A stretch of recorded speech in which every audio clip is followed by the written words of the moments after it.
বাংলাদেশ সরকারের বিরুদ্ধে জাতিসংঘের বড় অভিযোগ।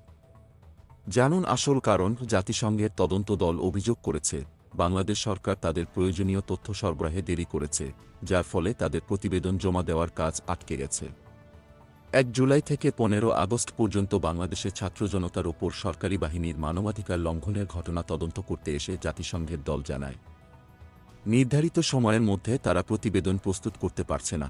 একজন জাতিসংঘ কর্মকর্তার মতে, বাংলাদেশের সরকারের পক্ষ থেকে তদন্তের জন্য প্রয়োজনীয় সব তথ্য দেওয়া হয়নি। সরকার কিছু তথ্য দিয়েছে, তবে তা অসম্পূর্ণ এবং তথ্যগুলো সরবরাহের প্রক্রিয়া ছিল ধীর গতির।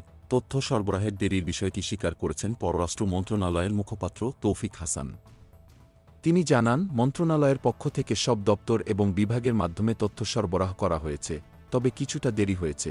জাতিসংঘের তদন্ত দল বাংলাদেশের সরকারের কাছে ১৬ ধরনের তথ্য চেয়েছিল, যার মধ্যে ছাত্রজনতার উপর বাহিনীর আক্রমণ, কতজন নিহত ও আহত হয়েছেন, এবং যেসব বাহিনী এই কাজগুলো করেছে তাদের সম্পর্কিত তথ্য অন্তর্ভুক্ত ছিল।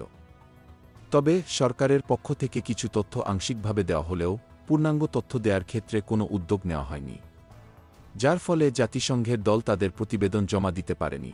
এখন জাতিসংঘ জানুয়ারির মাঝামাঝি সময়ের মধ্যে প্রতিবেদন শেষ করার পরিকল্পনা করছে, তবে দেরি হওয়ায় প্রতিবেদন অসম্পূর্ণ থাকতে পারে।